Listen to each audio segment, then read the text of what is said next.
নমস্কার বন্ধুরা, তনুশ্রী রান্নাঘরে সবাইকে স্বাগত। কোনো রকম চালের গুঁড়ো ময়দা ছাড়াই সুজি দিয়ে আলুর পাটিসাপটা বানিয়ে দেখাবো। এটা কিন্তু খুবই হেলদি ব্রেকফাস্ট। বাচ্চাদের স্কুলের টিফিনেও বানিয়ে দিতে পারেন। বানাতে কিন্তু খুব বেশি সময় লাগে না, 10 মিনিটের মধ্যেই চটজলদি ব্রেকফাস্ট বানানো হয়ে যায়। তাহলে আসুন দেখে নিই আজকের রেসিপি। এখানে আমি সুজির পাটিসাপটার জন্য 1/2 কাপ সুজি নিয়েছি আর নিয়েছি 1/4 কাপ টক দই।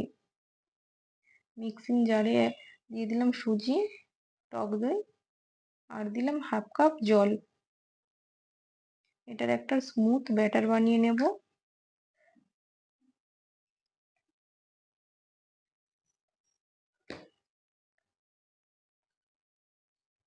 আমার এটা পেস্ট করে নেওয়া হয়ে গেছে। এবার একটা আমি বোলের মধ্যে ঢেলে দিচ্ছি। আর কিন্তু কোনো রকম জল মেশাবো না। দিয়ে দিলাম স্বাদ মতো লবণ আর দিলাম বেকিং পাউডার খুব সামান্য পরিমাণে। দিয়ে এবার ভালোভাবে মিক্স করে নিতে হবে। দেখুন খুব ভালোভাবে মেশানো হয়ে গেছে। এবার আমি আলুর পুর বানিয়ে নেব। এখানে নিয়েছি 2টো আলু সেদ্ধ করে নিয়েছি।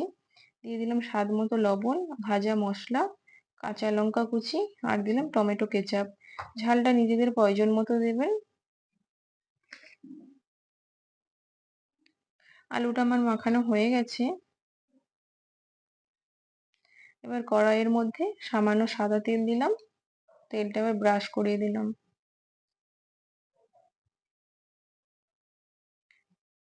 দিয়ে দিলাম 1 হাতা ব্যাটার। এবার ব্যাটারটা ঘুরিয়ে চারিদিকে একটু ছড়িয়ে দেব।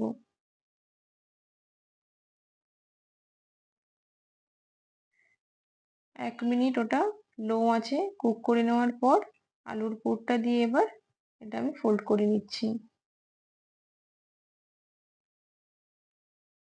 দেখুন রেডি হয়ে গেছে।